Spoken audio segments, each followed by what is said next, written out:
and it's jolly well time we actually do something with it. So this is day 6 of the rice starter, and I've already done the water test. I know that it's ready to make into dough. I've also fed it once. My goal is to make sourdough accessible for everyone without, a lot of money for resources and things like that. You can make your own sourdough at home. So I'm going to try and hand knead everything. I'm not going to use the KitchenAid, to show you basically how I started my sourdough journey, which was with very little equipment at all. I'm going to add 71 grams of this beautiful bubbly, a bit whiffy sourdough culture, and it's made from rye flour. So 71 grams into the bowl. I like to do it by weight. I think it's more accurate. And now I'm going to add in 142 grams of unbleached bread flour. So 142 grams of just your plain flour. To that, I will now add 85 grams of whole wheat flour. In. And now it's time to add the liquid. So I need to aim for 151 grams of water.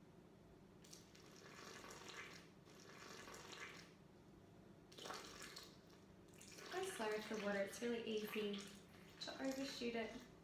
There we go, 152 grams, that'll do. Now, if you have a KitchenAid, you can mix this with the KitchenAid, but I'm wanting to make this accessible, so we will mix it with a large wooden spoon. So get the spoon. It's pretty apparent what you do with it, you just need to stir it, but the recipe says stir it for about 2 minutes, so I'm gonna get some mussels, aren't I? Some stirring. Needs to be really well blended. So it's tougher to stir something with whole wheat, always. Okay, so the texture of this initial bit of dough that I will then add to should be really tacky and slightly sticky. So I think I'm hitting the mark because it is going into a ball. It's not complete slush. Whew. I'm just going to get it out of the bowl and you'll see the consistency. It's ooey and gooey, just what I need.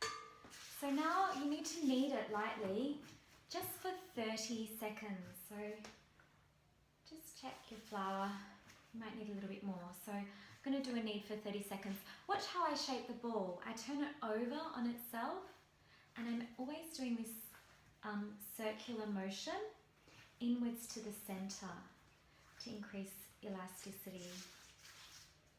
Don't do it too hard, sort of let the motion of the kneading drive the dough. I'm not an expert, but I did used to watch my mum making bread in the 80s. Now you know how old I am. Okay, so that's about 30 seconds.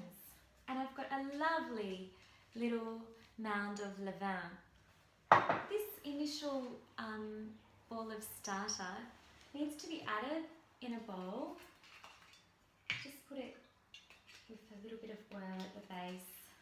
I'm just using my Dutch oven, which is also what I'll probably cook the loaf in. We'll see. And just place the ball really gently in the bowl. Cover the bowl with wrap. And then we're going to leave this initial part of our bread to rest at room temperature for between 6 to 8 hours until it's 1.5 times its size. I've brought in the Levain from its time resting, and it's well and truly 1 1/3 times its own size. So what we need to do with this is divide it into kind of 10 pieces and pop it in a bowl. So just gonna put clumps of it in my bowl. It's pretty sticky and it does smell strong. It's yeah, you can see it's very fluffy and light, so I think, I'm presuming from what I know about bread, which is still not everything, you don't want to lose the volume because that will go into the loaf. Now, I tried to separate it into 10 parts, but as you can see, it's quite sticky and it's all clumped together. We need to put in 312 grams of lukewarm water to this levain. 312 grams. The levain is in the water and you just need to mix it together for about a minute. This is just to soften the starter, probably so that the flour and the salt bind evenly with it. So, to the watery levain, we need to add a total of 454 grams of unbleached bread flour. So we'll put that in, 454 grams.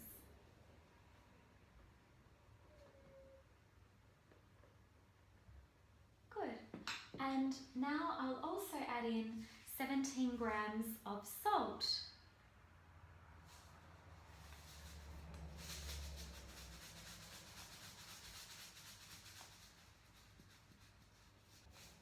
Okay, so mix the salt and the flour through and we'll start kneading in a minute.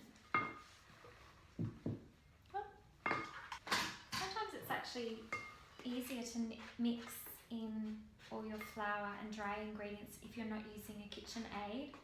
Just use the dough scraper. You can kind of get in there better and scrape down the sides. I'm kind of regretting that I'm not using the KitchenAid, but I want to show you all how you can get by until you might end up deciding to invest in one if bread becomes your thing. So this is how I started, at least once a week, doing it all by hand, and I was lucky that I had my husband at times to be my kneading machine. Get your muscles ready. We need to knead. Excuse the pun. So we're going to knead the dough for 3 minutes. I've even put my timer on my little chronograph. And I'm kneading it in the same way that I was kneading the levain, but now the levain is in. So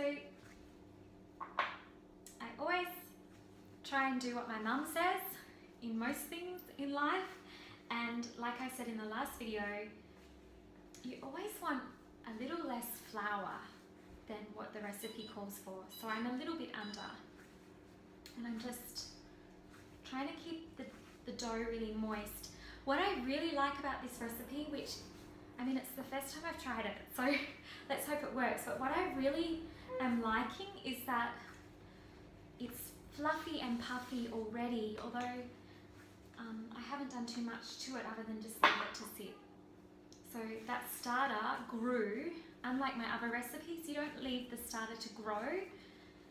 You kind of just add it and then you're off and away. So I've had to let the starter grow, and then now I've come up with the bulk of the dough, which is added to it, and it's really easy and nice to knead. And I'm enjoying the filling because since we got the KitchenAid, I actually haven't really kneaded much at all. I haven't needed to knead. I need to stop that, don't I? Viewer ratings will go down if I keep using puns. It's just about making the dough elastic and just folding it in on itself. And I'm always aiming to just create like a sphere, although it probably doesn't really look like it too much. Don't push too hard into it, just let it fold onto itself. In about 2 minutes, it's coming together really well. It's feeling a lot smoother and it's feeling like it's developing like a bit of a spring back. And this is another thing my mum has said. Dough is ready if you gently touch it and it springs back at you. So we're probably getting pretty close, I think. I noticed this rice starter that we've made is really powerful, so I'm glad I've got a really robust and strong yeast on my hands after only 6 days. So it takes 6 days to get your starter if you use the rye. Okay, it's getting stickier. It's looking a little bit bubbly on the top, but hopefully it's okay. So I added a little bit more flour because it was starting to really stick to my hand. That's least it's not too dry. The drier it is, the harder to knead it actually. Alright, there we go, that's after 3 minutes. Let's check if I've got the spring test happening. Yeah, it's springing back a bit. I'll give it a little bit more, I think.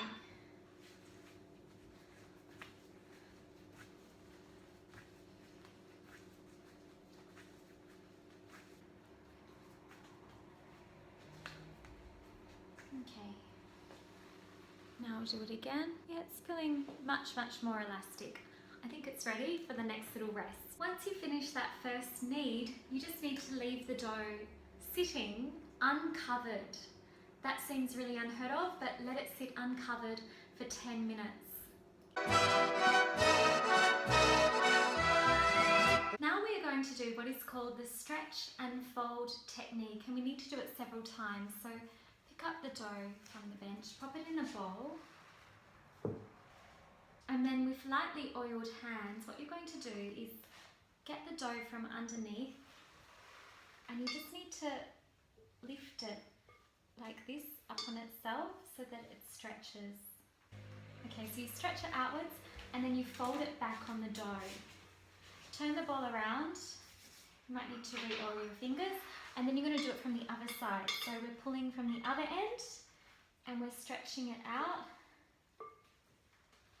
Wow, it's a really weird sensation. I've not had to do this before, so I'm just gently trying to lift it up with my fingers. Yeah, it's quite hard.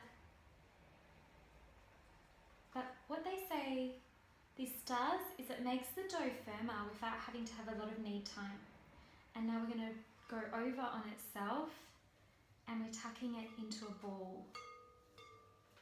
Wow, that's tricky for the first time. I told you I'm not an expert. That's the first time I've done that. Okay, so I've tried to get it into a little bit of a ball. Okay, and once you're done with the first stretch and fold, you just need to cover the bowl with some plastic wrap and let the dough sit for another 10 minutes. We need to do stretch and fold at least 2 more times. It's sat for 10 minutes and it's time to do another stretch. This time I'm going to make sure I have enough olive oil on my fingers. Okay, so we're going from underneath and we're lifting up the edge of the dough from underneath. Wow, it's really sticky. I'm so contorted. And the pictures I've seen, you just ease it as you go, but it's very tricky. I think I probably need, next time I do it the 3rd round, my last round, I think I'm going to put oil all over my entire arm and face and head. Okay, so I'm going to fold it over now on itself, and I'm going to grease up even more because that was sticky. In fact, I'm going to get the whole bottle and just wash my hands in olive oil. I think that's what I'd recommend. Okay, rotate the bowl. I'm going to get into the other side. This time I'm really aiming to just take portion by portion, like just so that it starts to, yeah, that's the way. The olive oil trick, basically just bathe your hands in olive oil and it will work better for you. I learnt the hard way. What I am realising is that it's doing exactly what the recipe has told me. The dough is getting firmer. Okay, I think that's as good as I can do. So I'm just going to fold it back into itself, like to make almost like a ball. And then I'll cover it again, and I need to let it rest for another 10 minutes. But the consistency of the dough is looking really good. It's really changed the quality of the dough. Suffocant sous le soleil et sous la joie. And I'm just going to stretch this for the last time. So it's really a fully, wow, that really is different. Look at that. It's a fully formed, really consistent ball of dough that just wants to increase. Look at this. This is phenomenal actually to try this for the first time.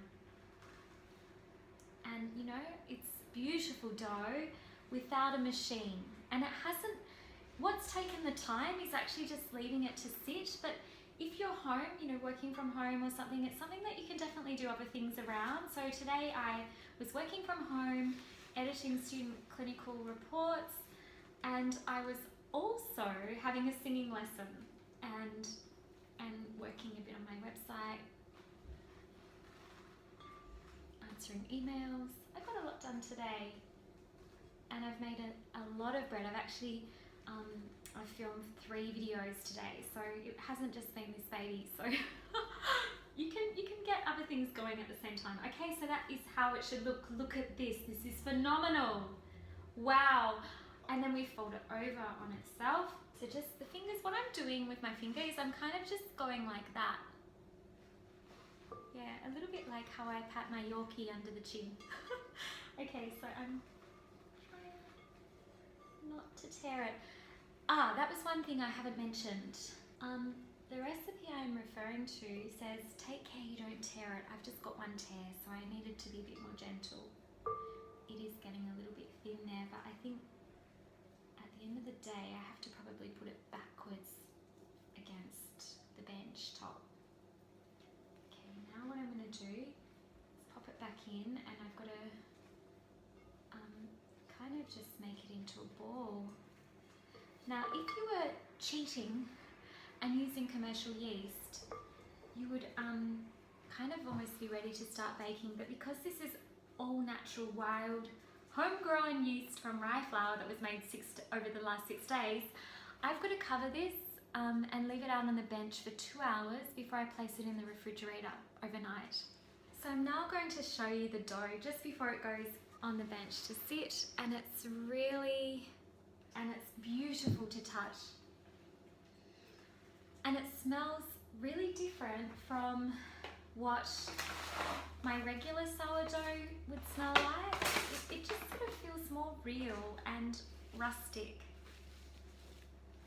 And you have to remember that sourdough is how bread was made. It was the only way to make bread before we had yeast factories. So there she is. I have waited 2 nights for the dough to settle in the fridge, and I'm about to get it out and show you. It is amazing to see what legit pain au levain looks like. So I'm getting it out.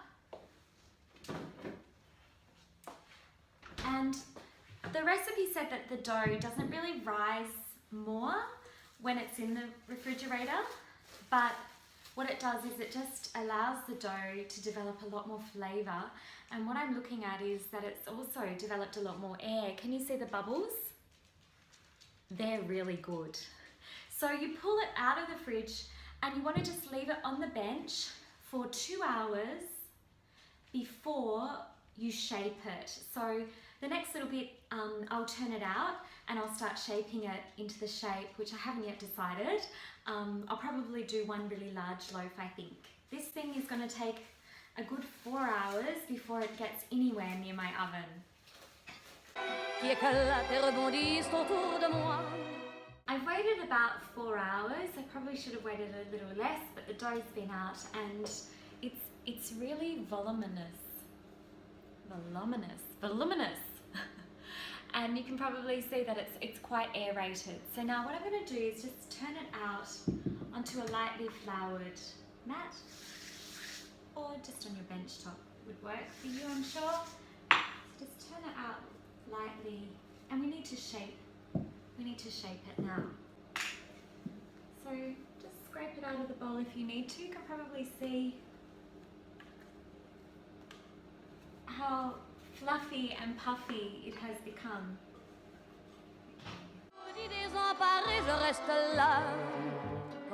Once you've got it out on the bench, you want to just flatten it into a rectangular shape. So just gently press it with your hands.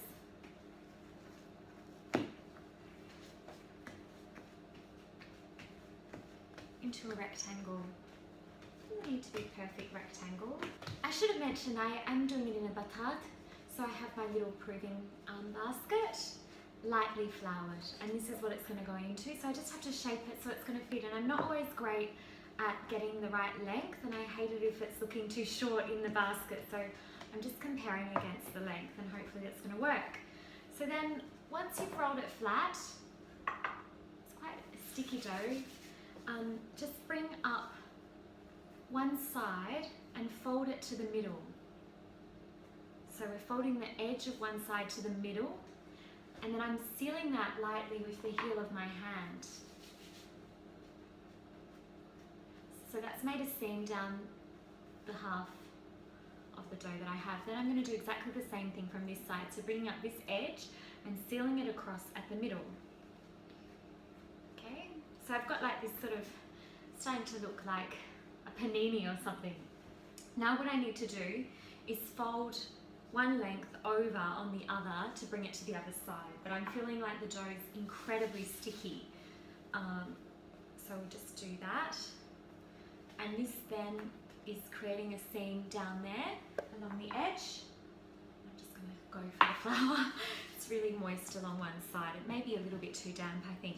And then with the heel of my hand, lightly floured, I'm just pressing into the seal like that. And then what you want to do is start to roll it across on itself. It is sticky on the base. I'm just going to get the dough scraped a little bit and put some flour in there to pick it up. Okay, and we're just rolling it. Now, it's a very loose dough, but hopefully that means that it's got a lot of air in it. And what you would do then with that is just roll it to its desired length, but it really is looking like it's at the length I want it to be for this. So I'm just going to very gently, if I can, lift it up. It's a very supple, very moist dough actually, and it really just wants to grow. And I'm just placing that in the proving basket, but it's probably made it a little bit long for the first time in my life. Okay, so it's looking a bit like an elephant trunk. It's kind of a little wrinkled, but there it is. So now what I want to do is just leave that on the bench until it's risen a little bit. They say that it won't rise too much, but maybe 1.5 its own size if I'm lucky, and then I'll turn it out and bake it in the oven. So the bread is now ready in its little basket. I'm going to turn it out onto a tray. I actually used my flat tray to put the water in. Well, I'll be using it to put water in. So I'm using a roasting dish. It's probably cheating, but whatever. At the moment, I'm just using the razor blade just on its own, so probably don't do that if you can avoid it. So I'll turn it out, and then as soon as I turn it out, I'm going to be moving very quickly. I need to quickly rush and put 1 cup of water into the oven, and then I'll throw the loaf in and instantly reduce the oven temperature to 232 degrees.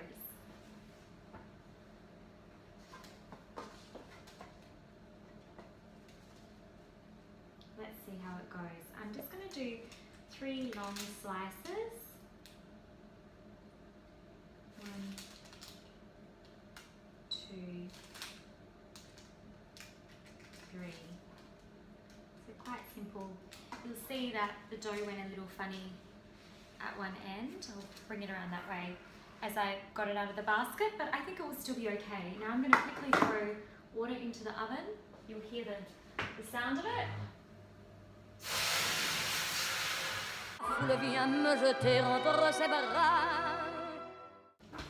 And I'll put the bread in now.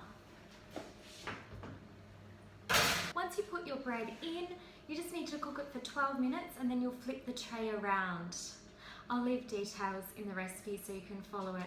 But you'll next see me when I pull it out. Whew, the oven is so hot. Whoa.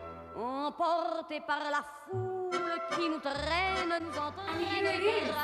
Pain au Levain, straight from the oven, looking very rustic. So check the base. Sounds hollow. And I'll just flip it over, and there is our beautiful loaf made from rye starter, ready to try. Let's cut it.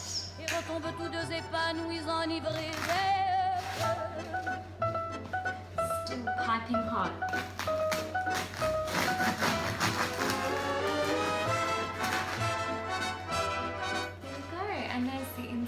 crumb.